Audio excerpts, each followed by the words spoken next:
జగిత్యాలలో BRS party వ్యవస్థాపక అధ్యక్షులు గారి నేతృత్వంలో జీవన్ రెడ్డి గారి చేరిక సందర్భంలో ప్రజా ఆశీర్వాద సభ అని పెద్ద ఎత్తున అని చెప్పి ఒక చిన్న గ్రౌండ్లో పెట్టారు. ఆ సభ కూడా టీఆర్ఎస్ శ్రేణుల్లో చాలా వరకు కూడా అసంతృప్తి, రాష్ట్ర వ్యాప్తంగా ఒక ముసలం స్టార్ట్ అయినట్టు సోషల్ మీడియాలో చాలా వార్తలు వస్తూ ఉన్నాయి. వీటన్నిటికీ తోడుగా టీఆర్ఎస్ పార్టీ నుంచి మొదటి నుంచి ఒక ఉద్యమ నాయకుడిగా ఉన్న హరీష్ రావు గారు ఈ సభకు వస్తలేరని తెలిసి నాకు ఆశ్చర్యం వేసింది. ఎందుకంటే టీఆర్ఎస్లో లేకముందు నుంచి కూడా ఉద్యమ కాలంలో వీర్పూర్ కావచ్చు, పట్టణంలో కావచ్చు, ఎప్పుడు కూడా వారు వచ్చేవారు. అంటే జీవన్ రెడ్డి గారు ఈరోజు చేరుతున్న విషయాన్ని రాష్ట్రంలోని ఎంతోమంది టీఆర్ఎస్ నాయకులు, ముఖ్యంగా ఉద్యమకారులు, ఇక్కడ వాళ్ళ మనోభావాలు దెబ్బతిన్నాయి. అసలు తెలంగాణ ఎందుకు అభివృద్ధి చాలన్న వ్యక్తి జీవన్ రెడ్డి గారు. తెలంగాణ ఎందుకు అభివృద్ధి కావాలి చాలు అని చెప్పి ఆ రోజు రాజశేఖర రెడ్డి గారు అన్న వ్యక్తి జీవన్ రెడ్డి గారు. జగిత్యాల ప్రాంతంలో టీఆర్ఎస్ పార్టీని అసలు ఎదగకుండా చేసి అనగదొక్కి ఉద్యమకారులను ఎన్నో రకాలుగా కష్టాలు పెడితే కౌన్సిలర్లకు పోటీ చేయడానికి కూడా ఎవరు రాలేదండి 2014లో. It's a fact. ఎంపీటీసీ అభ్యర్థులు సగం ప్లేసులలో లేరు. It's a fact. ఎందుకు? ఆనాడు జీవన్ రెడ్డి గారి ఒత్తిడి, ఇంకేమన్నా అనుకోవచ్చు. అలాంటి జీవన్ రెడ్డి గారు కాంగ్రెస్లోకి వస్తుంటే, కాంగ్రెస్ నుంచి బీఆర్ఎస్లోకి వస్తుంటే ఒక ఉద్యమ నాయకుడైన హరీష్ రావు గారు స్వాగతించడానికి, అది కేటీఆర్ గారు ఇంటికెళ్ళి తీసుకొస్తే జగిత్యాల వచ్చినట్టు నాకు కొంత సమాచారం. ఇదే జీవన్ రెడ్డి గారు కేసీఆర్ గారి దగ్గరికి వెళ్ళినప్పుడు కూడా కేటీఆర్ గారు ఉన్నారు కానీ హరీష్ రావు గారు లేరు.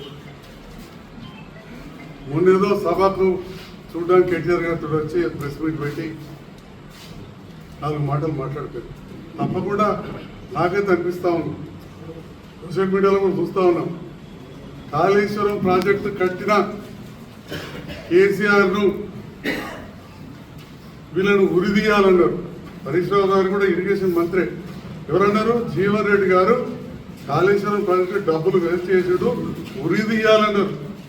అన్ని ఛానళ్ళలో ఉంది, అన్ని మీడియాలలో ఉంది. మరి అలాంటి వ్యక్తి ఈరోజు బీఆర్ఎస్ పార్టీలోకి వస్తుంటే ఏ బీఆర్ఎస్ పార్టీ నాయకులు హర్షిస్తారు?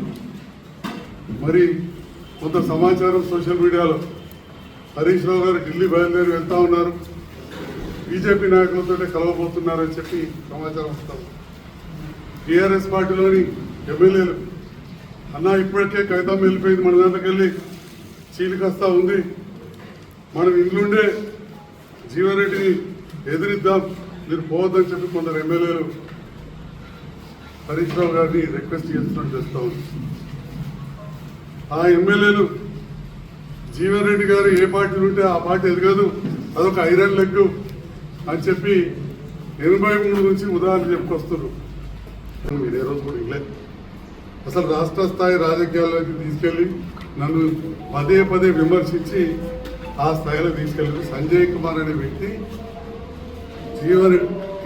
రేవంత్ రెడ్డి గారితో జగిత్యాల పట్టణ అభివృద్ధి లైక్ యావర్ రోడ్ కావచ్చు, వివిధ అండర్ గ్రౌండ్ డ్రైనేజ్ పనులు కావచ్చు, గ్రామీణ ప్రాంతాల అభివృద్ధి కోసమే, అదేవిధంగా ఆగిపోయిన పులాస సీడ్ ప్రాసెసింగ్ ప్రాజెక్ట్ బిల్లు దాకా ఆగిపోయింది, మెడికల్ లక్ష్మీపూర్ది medical college, SP office, double bedroom projects, Indiramma ఇండ్లు, ఇవన్నీ కావాలని చెప్పే రేవంత్ రెడ్డి గారికి జగిత్యాల స్థాయిలో చేద్దాం.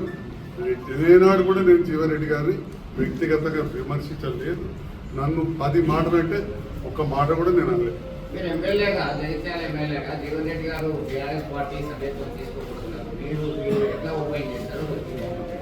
అది వారి ఇష్టం, కానీ బీఆర్ఎస్ ఉద్యమకారులు మాత్రం ఎవరు కూడా యాక్సెప్ట్ చేయరు. ఎందుకంటే నేను గౌరవ ముఖ్యమంత్రి రేవంత్ రెడ్డి గారితో కలిసి పనిచేస్తున్నప్పటి నుండి కూడా కొంతమంది బీఆర్ఎస్ కొంతమంది మాత్రమే. ఎందుకంటే మీరు చూసారు నా ఇంటి మీదకి వచ్చినా మాట్లాడినా చాలా కొద్దిమంది మెజారిటీ నాతోటే ఉన్నారు. కొంతమంది బీఆర్ఎస్ శ్రేణులు వ్యతిరేకించారు. చూసారు. నేను క్లియర్గా చెప్తా ఉన్నా, ఈరోజు కూడా చెప్పిన మీడియాకు, నేను కాంగ్రెస్ ప్రభుత్వంతో కలిసి పనిచేస్తున్న అభివృద్ధితో. సో బీఆర్ఎస్ శ్రేణులు ఆటోమేటిక్గా ఎవరైతే అనుకుంటారో వారు వ్యతిరేకిస్తారు. అలా డౌట్ ఏముంది. చాలాసార్లు మీడియాలో వచ్చింది కదా, ఇది కొత్త కాదు కదా. ఈరోజు మరి ఇప్పటికిప్పుడు ఇక్కడికి రాకుండా ఢిల్లీ వెళ్తున్నారంటే చాలా మందికి అదే అనుమానం వస్తుంది. ఎందుకంటే కేసీఆర్ హరీష్ రావు గారు లేని సభ 1,00,000 మందితో ఎక్కడైనా జరగక చూసారా మీరు? ఎప్పుడైనా చూసారా ఇంత పెద్ద సభ హరీష్ రావు గారు లేకుండా జరగడం అనేది? ఎవరైనా చూసారా? మీరు అందరు కూడా పెద్ద రిపోర్టర్స్ ఉన్నారు. మీరు అందరూ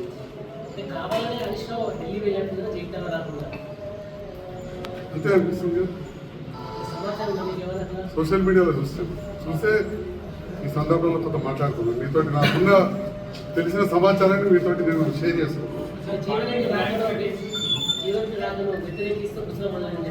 డెఫినెట్ గా జీవన్ రెడ్డి రాకను చాలా మంది వ్యతిరేకిస్తారు బీఆర్ఎస్ లో. మీకు సంబంధించిన కౌన్సిలర్లు ఎవరైనా జీవన్ రెడ్డితో పాటు కొద్దిమంది వాడు వర్గంగా గెలిచిన వాళ్ళు పోతారు తప్ప నాకు సంబంధించిన వాళ్ళు గతంలోనే పోలేదు. నాకు మంచి అనుబంధంగా ఉంటారు. ఇక్కడ మా చైర్మన్ గారు ఉన్నారు, కౌన్సిలర్లు ఉన్నారు, కాంగ్రెస్ పార్టీ మాజీ అధ్యక్షులు ఉన్నారు, డీసీసీ అధ్యక్షులు ఉన్నారు, మైనార్టీ అధ్యక్షులు ఉన్నారు జిల్లాకు సంబంధించి. అదేవిధంగా మా టీఆర్ఎస్ పార్టీ మైనార్టీ నాయకులు ఉన్నారు, రైతు బంధు నాయకులు ఉన్నారు. ప్రతి ఇంతమంది ఇక్కడ కౌన్సిలర్స్ ఒకసారి ఎంతమంది ఉన్నారు రాసుకోవాలి. మా వైస్ చైర్మన్ ముఖ్యమంత్రి గారి సభ కూడా ఉంది. కాళేశ్వరం పునరుద్ధరించాలనే ఆలోచన ఇవ్వాలని కాదు, అది కూలిపోయిన తెల్లారెడ్డి నుండి కూడా ఎన్డీఎస్సీ కమిటీ వేసి ఉత్తమ్ కుమార్ రెడ్డి గారు, ముఖ్యంగా గౌరవ ముఖ్యమంత్రి గారు శ్రీ రేవంత్ రెడ్డి గారు అలాంటి కూడా ఆలోచన చేస్తున్నారు. నేను ఒక విషయాన్ని మీతో షేర్ చేస్తా ఉన్నా. అనుకోవచ్చు నేను కూడా 2వసారి గెలిచిన ఎమ్మెల్యేను, పక్కా రాజకీయ కుటుంబం నుంచి వచ్చినని. జగిత్యాల ప్రాంతంలో కాలువలు తవ్వినప్పుడు కాలువల మంత్రి, వ్యవసాయ మంత్రిగా ఉన్న వారి మనమని. అటువంటి అప్పుడు నాకు కూడా నీళ్ళ మీద అవగాహన ఉంటుంది. ఎంత ఉంటుందంటే ఎంత మంత్రులు ఉన్నా వీళ్ళున్నా రాయకల్లో నీట్గా కడకట ఉండేది. పట్టణానికి 90 రూపాయల కాడ ఓటీ పెట్టి అక్కడ నింపిన. ఇక్కడ అంతర్గామంలో రాజశేఖర రెడ్డి గారు వచ్చినప్పుడు చెరువులో నీళ్లు లేవు అంటే మంజూరు ఇస్తే సెకండ్ హ్యాండ్ మోటార్లు పెట్టి ఫెయిల్ అయితే ఆ చెరువు నింపిన. ప్రతి చెరువుకు ఎక్కడెక్కడ అవకాశం ఉంటే అక్కడ తూము పెట్టి చెరువులు నింపిన. అది వెల్దుర్తి కావచ్చు, లక్ష్మీపూర్ కావచ్చు, భూపత్పూర్ కావచ్చు. రోలబాగ్ ప్రాజెక్టు గురించి నేను ప్రతిపాదన చేసినప్పుడు కవితమ్మ. కాబట్టి నాకు ఒక వ్యవసాయ కుటుంబంకి వచ్చిన అవగాహనగా నేను ముఖ్యమంత్రి గారిని మార్చిలో ఒకసారి జస్ట్ ఎంపీ ఎలక్షన్స్ అభ్యర్థుల నిర్ణయాల ముందు నేను అభివృద్ధి కార్యక్రమం కోసం మరి కలిసినప్పుడు చాలా టైం ఇచ్చారు. అప్పుడే అన్నా నేను ఒక మాట, అది నేను కలిసినా కూడా వచ్చింది కానీ రాజకీయ కోణంలో వచ్చింది. సార్, ప్రజలు వర్షాలు బాగుపడ్డాయి, దాంతోపాటుగా ఈ పంపింగ్ కూడా కొంత జరిగింది. మరి నీటి విషయంలో ఆలోచిస్తారంటే తప్పకుండా చేయాల్సిందే, కానీ అది కూలిపోయింది కాబట్టి ఎన్డీఎస్ఏ రిపోర్ట్ రావాలి. సో దానికి కొంత టైం పడుతుంది, వచ్చినాక చేస్తామన్నారు. దాని విషయంలో ఈరోజు ఏ నిర్ణయం తీసుకుంటారో మనం వేచి చూడాల్సి ఉంది. కానీ ఏది ఏమైనా జీవన్ రెడ్డి గారి చేరికను ఖచ్చితంగా ఉద్యమకారులు, పార్టీ శ్రేణులు, నాకు తెలిసినంత వరకు సోషల్ మీడియాలో చూసినంత వరకు హరీష్ రావు గారు, వారి మీద అభిమానం ఉన్న ఎమ్మెల్యేలు వ్యతిరేకిస్తున్నట్టు తెలుస్తూ ఉంది. ఇప్పటికే కవితం వెళ్ళిపోయింది, మళ్ళీ చీలిక రావచ్చనే ఒక భయం పట్టుకున్నది. కొంతమంది ఎమ్మెల్యేలు హరీష్ రావు గారిని మనం ఇళ్ళనే ఉండి జీవన్ రెడ్డి గారిని ఎదిరిద్దాం, పార్టీని కాపాడుకుందాం, బయటకు పోవద్దని చెప్పి రిక్వెస్ట్ చేస్తున్నట్టు కూడా సోషల్ మీడియాలో వస్తున్నది. నాకున్న సమాచారాన్ని ఈ మీడియా ద్వారా నేను పంచుకుంటాను. Thank you. కాంగ్రెస్ అధికారంలోకి రాలేదు, చొక్కారావు గారి నేతృత్వంలో చేరినా అన్నారు. 89లో గెలిచారు, మంత్రి పదవి రాలేదని తాపకల్లి ఆఖరికి 96లో చొక్కారావు గారి నామినేషన్ కూడా పోలే. అంత పెద్ద వ్యక్తి, వారి ద్వారానే చేరిన జగిత్యాల ఈ నాయకులందరూ చెప్పండి. ఈ మధ్య కాలంలో వారి నామినేషన్ కూడా వెళ్ళలేదు. ఇంకా అప్పటి నుంచి కాంగ్రెస్ కొన్ని రోజులు అధికారంలోకి రాలేదు. మళ్ళీ అధికారంలోకి వచ్చినాక ఇక వారు ఉన్నారు. ఆ 5 ఏళ్లలో బై ఎలక్షన్లు, ఆ తర్వాత కాంగ్రెస్ పార్టీ బొటాబొటిగా వచ్చింది. రాజశేఖర రెడ్డి గారు పరలోకానికి వెళ్ళిపోయారు, పెట్రోల్ వెళ్ళిపోయారు. ఇక 14 నుండి కాంగ్రెస్లో ఉంటే ఈ ఐరన్ లెగ్ ఉండదని చెప్పి ఆ కాంగ్రెస్లో కూడా రాలేదు. ఆ మాట టీఆర్ఎస్ నాయకులు మాట్లాడుతున్న సోషల్ మీడియాలో వచ్చింది. మరి ఇప్పుడు ఈ ఐరన్ లెగ్ జీవన్ రెడ్డి గారు బీఆర్ఎస్లోకి వస్తే మనుగడ ఏముంటుంది అని చెప్పి చాలా పెద్ద ఎత్తున చర్చ జరుగుతుంది. ఎందుకంటే కాళేశ్వరం ప్రాజెక్ట్ కట్టేందుకు ఉరిదీయాలే కేసీఆర్ను, హరీష్ రావును అన్న వ్యక్తి ఈరోజు పెద్ద ఎత్తున వారిని స్వాగతించి చేర్చుకునే ఆలోచన ఉన్నప్పుడు ఉద్యమకారులు సహజంగా ఆలోచన రావడం తప్పలేదు. ఎందుకంటే ఖచ్చితంగా తెలంగాణ ఎందుకు అభివృద్ధి ఉంటే చాలని ఈ మాట కేసీఆర్ గారు ఇలా అన్నాడు అని చెప్పి జగిత్యాల సభలో చెప్పారు. అలాంటి జీవన్రెడ్డి మీకు అవసరమా అని కూడా అడిగింది. మళ్ళీ అలాంటి జీవన్రెడ్డి గారిని ఈరోజు చేర్చుకోవడం అనేది ఎంతవరకు సమంజసం అని చెప్పి నేను మీ మీడియా ద్వారా నాకు తెలిసిన కొంత సమాచారాన్ని మీతో షేర్ చేసుకుంటున్నా. రేవంత్ రెడ్డి గారు అంత గొప్ప వ్యక్తి లేరన్నారు. ఒక నెల నుండే మార్పు వచ్చింది. ఈ నెలలో ఏం ప్యాకేజ్ అయిందో ఏందో డౌట్ వస్తుంది. నెల నుండే ఈ మార్పు. నెల కంటే ముందు ప్రజాపాలన, గొప్ప పాలన, రేవంత్ రెడ్డి గారు మంచిగా పాలిస్తున్నారని చెప్పి మీకు కావాల్సి you can see any channel. Sanjay Kumar గారు మీ పైన కూడా జీవన్ కామెంట్ చేశారు. మీ సొంత అవసరాల కోసం, వ్యక్తిగత అవసరం కోసమే కాంగ్రెస్ పార్టీలో చేయాలని చెప్పి జీవన్ చెప్తున్నారు.